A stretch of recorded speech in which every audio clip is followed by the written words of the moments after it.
Back in February of this past year, I quit my first job out of college in investment banking after working full-time for only 6 months. In the months leading up to February 27th, 2022, I couldn't tell you the number of YouTube videos I watched about other people quitting. While these videos were incredibly impactful in my own process and decision to quit my job, a common theme and observation I notice amongst all of them is that while they may give reasons why they quit or lessons they had to learn, they don't show the behind-the-scenes journey it took to get to those realizations. Realizations that take months, years, if not decades of internal back and forth, of mental turmoil and frustration, of conversations with others and internal dialogues, all into a 10 to 15 minute video. But a decision like quitting your job, a decision like changing your path in life entirely, is one that deserves more than 10 to 15 minutes. So that's why I'm here. Ever since I started my YouTube channel way back when, I've wanted to make this series of videos walking all of you, particularly those of you who might be having similar struggles or thoughts around life and career, through the internal shifts in perspective I had to make before I was able to turn this fleeting shower thought, or thought I would have when I would look out the windows of my Midtown Manhattan corporate office building, into life-altering action. And though I stayed for 6 months, a week in, I was already disillusioned with the job, already questioning, is this it? Which makes you wonder, why did I stay another 6 months, right? Over the course of those 6 months, I was constantly asking and re-answering one simple question. One simple question that would change my life. One simple question that could very well change yours. Who am I? It seems like such a simple question, right?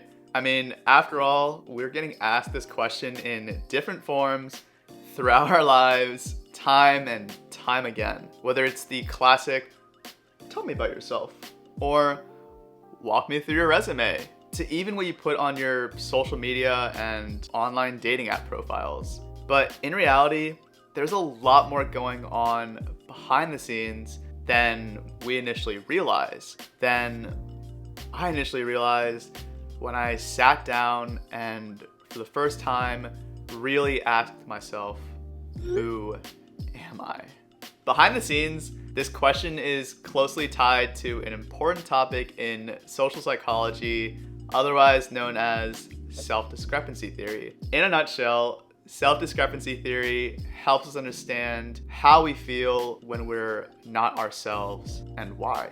Under self-discrepancy theory, there are 3 versions of the self that exist. The first version is your actual self, which consists of attributes or qualities that you or someone else believe you actually possess and demonstrate on a day-to-day basis. There are 2 other versions of self, the ideal and the ought self.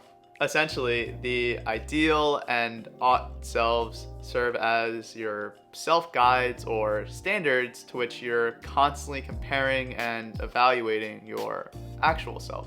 On one hand, your ought self consists of attributes or qualities that you or someone else believe you should possess, your duties and obligations. On the other hand, your ideal self consists of attributes or qualities that you or someone else would like you to possess, your hopes and aspirations. Depending on our ability or inability to meet our versions of the ought and ideal self, we experience different psychological situations and emotions. When our actual self aligns with our ought self, when we're meeting our duties and obligations, we're being the person we feel like we should be. And as a result, we tend to feel secure and at ease. When our actual self is misaligned with our ought self, when we're not meeting our duties and obligations, obligations, we're not being the person we feel like we should be. And as a result, we tend to experience anxiety, guilt, shame, embarrassment, and so on. When your actual self is in alignment with your ideal self, you're meeting your hopes and aspirations. You're being the person you want to be. And man, is it a glorious feeling to be the person you want to be.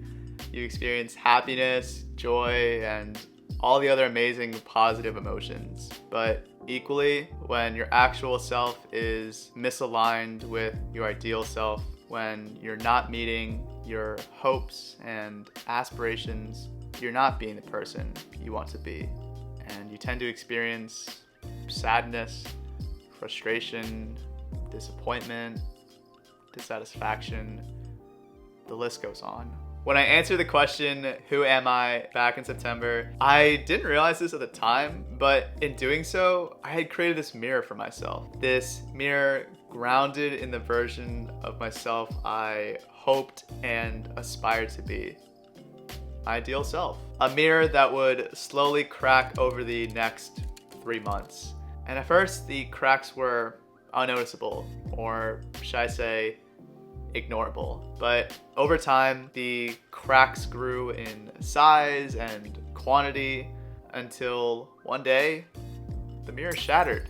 And I had no choice but to look down at the fragments of the mirror that remained. And as I stared at those fragments of my ideal self, I realized that the frustration and angst I was experiencing, the feeling that something was off in my life, wasn't necessarily the result of working long hours or being in a toxic work environment, but rather the misalignment, the discrepancy between my actual self and my ideal self. And in those fragments, I had no choice but to look myself in the eyes and say, you're not the person you want to be.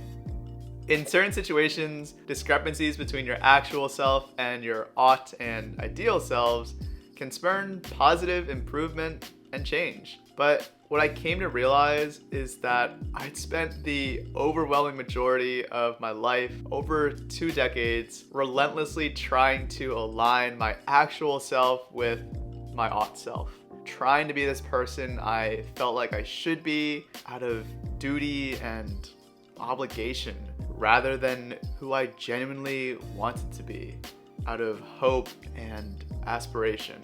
And when I finally aligned my actual self with my ought self, when I was finally being the person I felt like I should be, I didn't feel happy. Instead, I felt as if I'd been swimming in the dark, my head underwater, but now I could just finally come up to breathe. And as I floated around in the dark, in the uncertainty, I realized I had no idea where to go.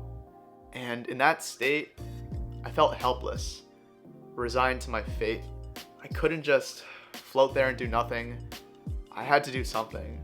And it was either keep swimming in the same direction, a direction that someone else had pointed me in a long time ago, even if it stopped making sense, and just pray it was the right direction, or just keep swimming until I wore out physically and mentally. My life had no sense of direction, no purpose.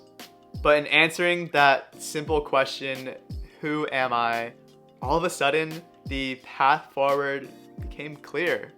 In the dark, in the distance, there appeared this person waiting for me, holding out a light to guide the way. I'll let you guess who. While I will encourage all of you to take the time to connect with your ideal self, I also recognize that trying to navigate and take a breath at the same time, especially while your head is underwater, is a surefire way to overwhelm yourself. And I also recognize that I've been given privileges that other people may not have. privileges that have allowed me to worry less and think more about certain areas in life. So regardless of whatever I may say, I recognize that it may take aligning your actual self with your ought self, meeting your duties and obligations to get your head above water just so you can breathe before you start thinking about what direction you want to point yourself and your life in. Well, my hope is that through sharing my own experiences, I'm able to provide some of you out there with the same reassurance I once received. My ultimate aspiration with these videos, with this channel, is to be able to help as many of you watching as possible move just that much closer to being your ideal selves, to living your ideal lives. But ultimately, I don't intend to tell you where to go, or rather where to swim, and I won't claim that the process or steps that I took will be the perfect end-all be-all solution. Because after all, you're not me and I'm not you. We haven't lived the same lives, had the same experiences, or have the same circumstances. Your ideal self, your ideal life, your path forward will be different from mine. Instead, I intend to guide all of you through the different conversations and questions that I myself had to contemplate over those 6 months to be able to make that decision to quit. Conversations and questions that I believe are essential to building your self-awareness and connecting with your ideal self. And in the process of doing so, light your own path forward.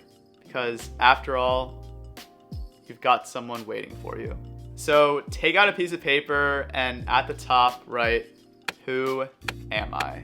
And when you're answering this question, frame it in the context of what you'd want or hope for people to say about you when you're long gone. When your name comes up in conversation, what stories will they tell about you? When they're reminded of you in passing, what emotions will they feel?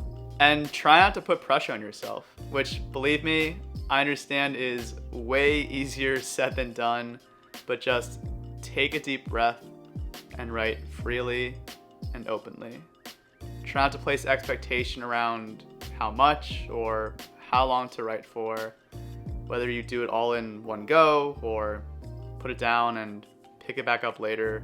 Just do what feels most natural to you. The more important element here is that when you're answering this question, you find some true solitude. You make some true time alone to be with yourself, your thoughts, and your feelings. Because after all, we've already spent way too much time in our lives trying to be the person we should be, rather than the person we ourselves want, hope, and aspire to be. And while I know I may not have answered the question, who am I? The real question is, who are you?